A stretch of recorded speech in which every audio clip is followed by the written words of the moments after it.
आप अंदर चलो। शिखर, ये सब वो निरूपा के बारे में मुझसे पूछने आई थी। और निरूपा के बारे में? हाँ, वो निरूपा ने उन्हें गिफ्ट दिए थे तो वो उन्हें थैंक्स कहना चाहती थी।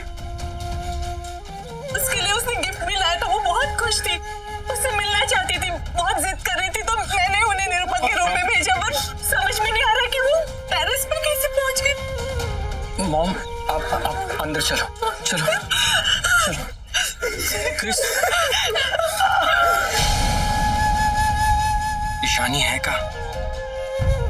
उसे पता होना चाहिए कि उसकी फैमिली में किसी की डेथ हो गई।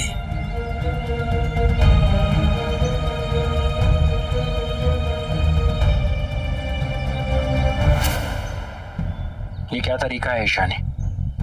बता के नहीं आ सकती थी। मुझे कैब कंपनी के हेड ऑफिस फोन करना पड़ा, उस ड्राइवर का नंबर लेने के लिए जो तुम्हें यहाँ लेकर आया है। शिखर, तुम्हें यहाँ पर नहीं आना चाहिए था। वहाँ पे कृष्णा की एंगेजमेंट चल रही है और तुम यहाँ पर हो। प्लीज शिखर, तुम घर वापस जाओ। तुम्हें वहाँ पर होना चाहिए।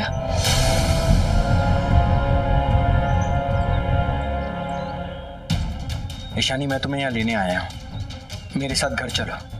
शिखर, मैं नहीं जाऊंगी। वहाँ पे अभी सब लोग हैं। प्लीज मुझे यहाँ पर रहने दो। ईशानी, मेरे साथ घर चलो। शिखर, मैंने तुम्हें बोला ना कि जब तक सब नहीं जाएंगे मैं नहीं जाऊंगी। ईशानी, प्लीज मेरी बात मानो। तुम्हारा घर चलना बहुत जरूरी है। तुम नहीं जाओगी तो मैं भी घर नहीं जाऊंगा। शिखर, तुम्हारा वहाँ पर होना जरूरी है, और जब मैं एक बार तुम्हें मना कर चुकी तो तुम जिद क्यों कर रहे हो? जिद तुम कर रही हो यार। तब से बोल रहा हूँ घर चलो घर चलो, तुम्हें मानना ही नहीं है। घर वालों के सामने नहीं जाने का फैसला किया है ना? कसम तो नहीं खाई है ना?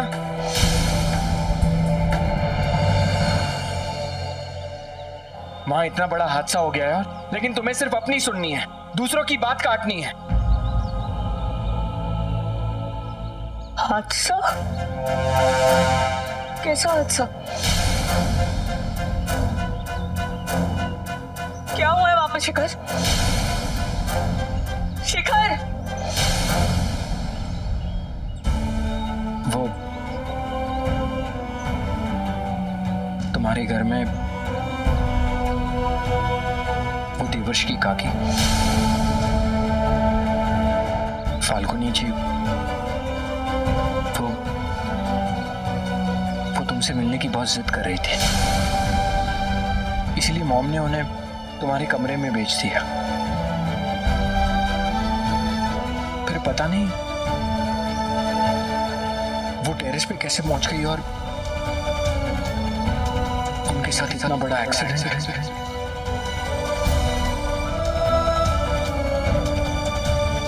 क्या एक्सीडेंट?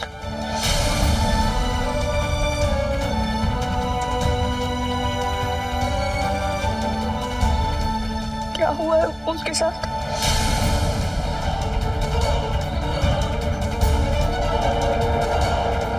शिखर, क्या हुआ है उनके साथ? शिखर, क्या हुआ है उनके साथ? शिखर, मुझे पूरी बात बताओ, क्या हुआ है उनके साथ? मर चुकी है।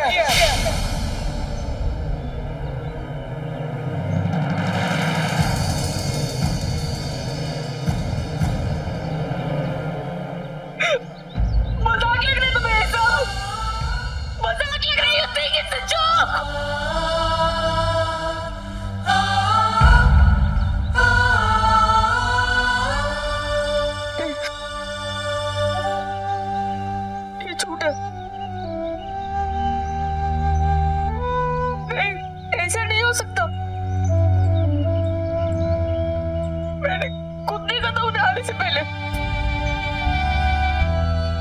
खुश थी, सबके साथ थी, फिर वो टेरेस पे क्यों जाएंगे?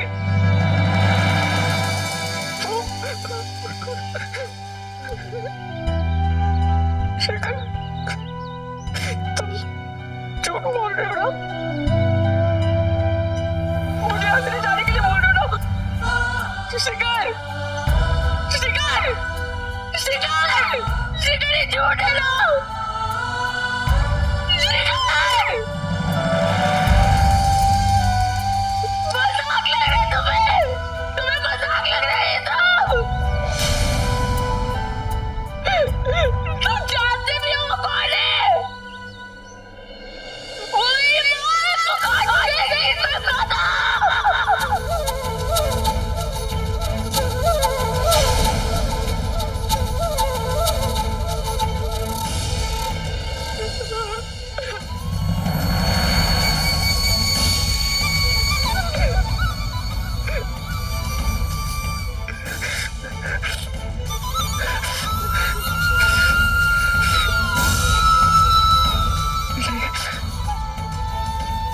ये झूठ है,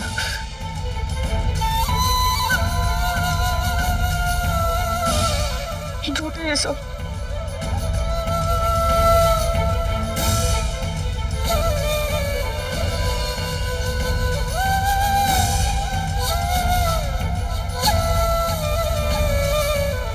I'm sorry शानी, पर वो अब इस दुनिया में नहीं रही।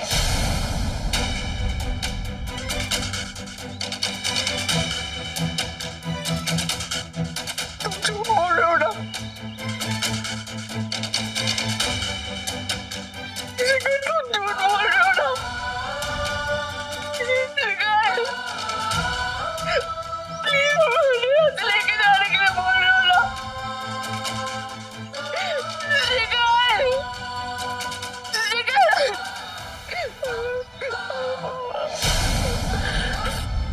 नहीं, ऐसे नहीं हो सकता, नहीं हो सकता, कुछ नहीं हुआ मुझे। यही सच है शानी। वो टेरेस पे से गिर गई और उसी वक्त दम तोड़ दिया।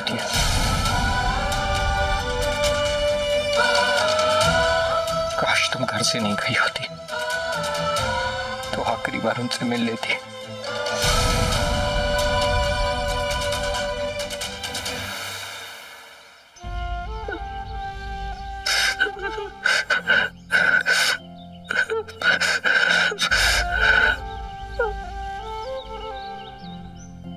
मेरी माँ मुझसे मिलना चाहती थी,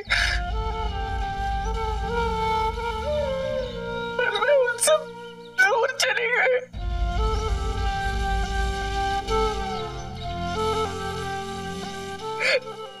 और अब वो मुझसे इतनी दूर।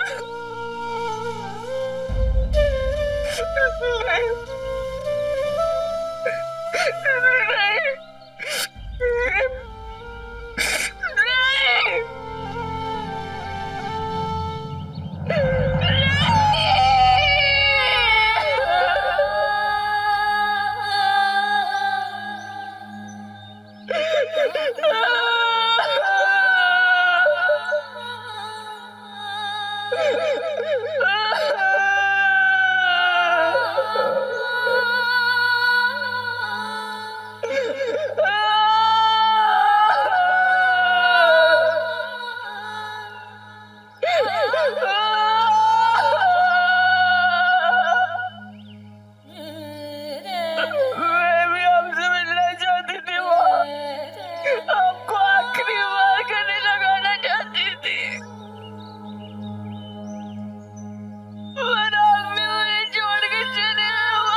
आपकी पत्नी थी और आप उनके पति होने के नाते आपकी जिम्मेदारी बनती है कि आप उनका अंतिम संस्कार करें।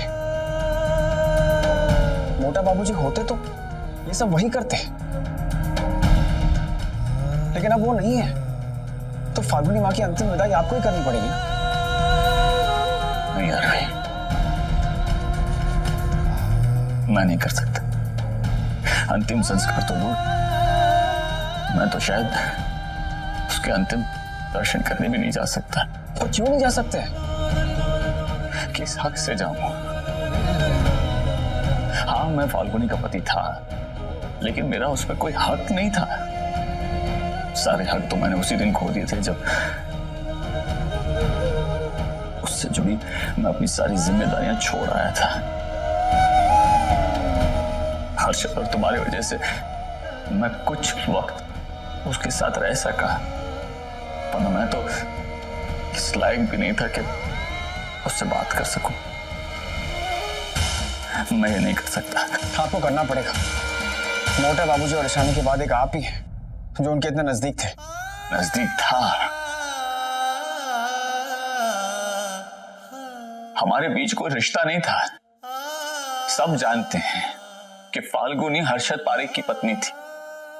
मैं उसका अंतिम संस्कार करूंगा तो लोग तरह तरह की बातें करेंगे, मेरे और फाल्गुनी के रिश्ते पे सवाल उठाएंगे। क्या जवाब दूंगा मैं उन सबको? मैं तो छोड़ आया था उसे बेसहारा किस्मत के भरोसे, लेकिन हर्षद पारेख ने उसे अपना नाम दिया। इतने सालों तक उसे जो इज्जत दी वो मेरे काम से खत्म हो सकती है। नहीं यार, मैं पहले ही फाल्गुनी को बहुत दुख दे चुका हूं। अब मैं नहीं चाहता कि उसके मरने के बाद उसी नाम, उसी इज्जत को कोई दाग लगे। जब तक जीती रही, सर उठा के जीती रही, मैं उसके उस स्वाभिमान को ठेस नहीं पहुंचाना चाहता। मैं चाहता हूं कि फाल्गुनी की विदाई मेरे पत्नी के रूप में नहीं, बल्कि हर्षद पारेख की पत्नी के रूप में ही होनी चाहिए।